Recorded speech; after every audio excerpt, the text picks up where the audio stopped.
Hello everyone, you are welcome to the House of Caroline. It is a home that encourages positive and intentional parenting.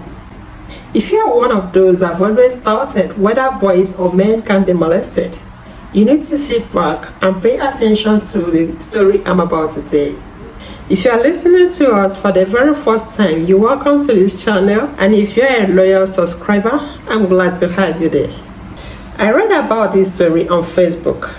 And I'm so compelled to share this story in view of the fact that it has a whole lot to do with my campaign on the need to save the boy child in the society. We've always said it.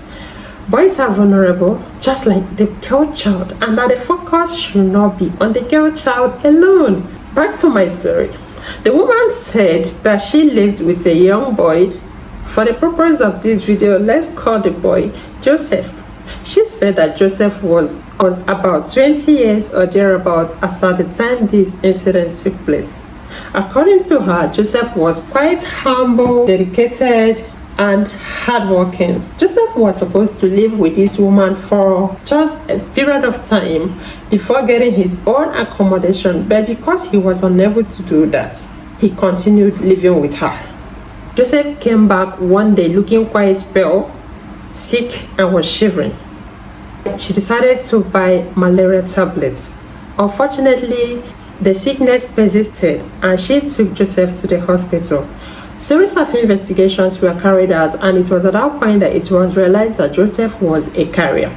He had HIV. When they came back from the hospital, the woman queried Joseph to find out whether he had at some point in his life shared clipper or exposed himself to some other factors that could have warranted him contacting the virus, but the boy said no, he didn't. However, he revealed that he was molested in the past by a man who happened to be their neighbor.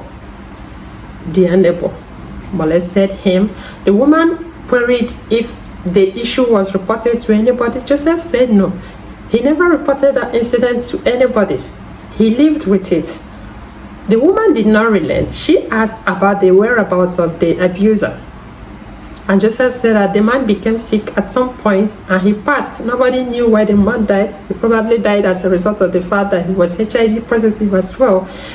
Joseph subsequently was taken to a hospital where he was isolated and admitted, and he eventually passed. That young man's life was cut short as a result of the fact that he contacted HIV from somebody who molested him. The issue is the fact that that case was left unreported. Assuming the issue was reported, the perpetrator could have been arrested, and that would have saved too many other young men from being molested by the same perpetrator. Assuming this issue was reported, Joseph's life could have been saved. How? He would have been placed on medication because his health status would have been determined early, and that would have warranted giving him medication that could have sustained his life. He could have been managed. Maybe as we speak, Joseph would have still been alive, but nobody knew why he left that issue unreported. He probably did not report that issue out of fear. He didn't want anybody to blame him.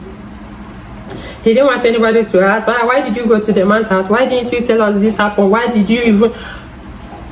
Instead of going through that route, he kept quiet. He concealed that information. He probably did not report that incident to avoid being stigmatized.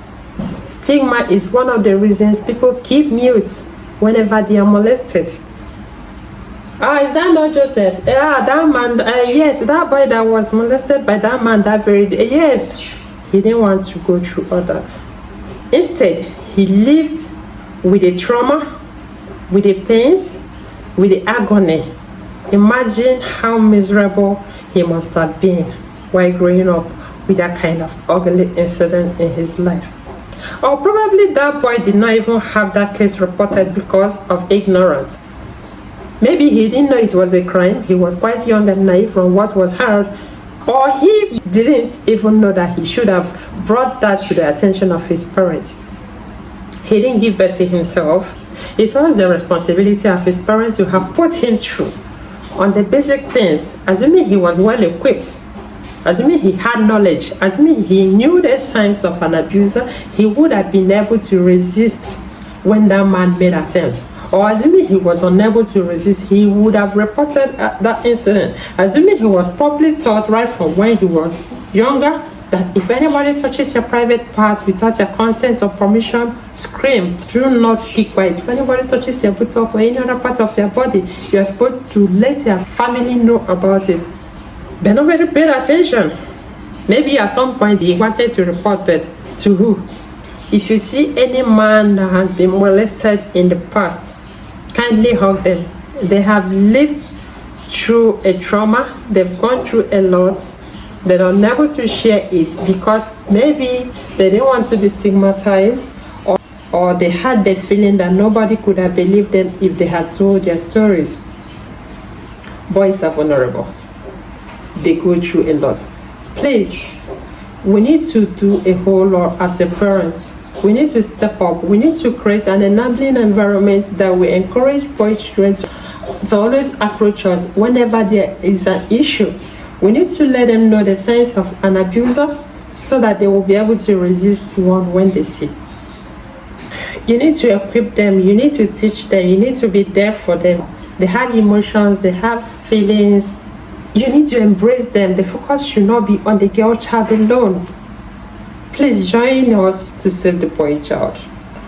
A whole lot is going on. It is your responsibility as a parent to save your boy child from thuggery, robbery, other ills going on in the society. They are harassed, but they hardly talk. They leave this issue unreported. If they bottle it up, they will certainly express it in another form, and it is not right for their mental health. We need to come together, join this very campaign, which is driven by the House of Caroline Humanitarian Foundation to save the boy child.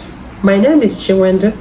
Please share this message to your family, relatives, and friends so that they can be part of it, and do not forget to subscribe. At this point, I really wish to thank you for being part of this, and do have a nice day.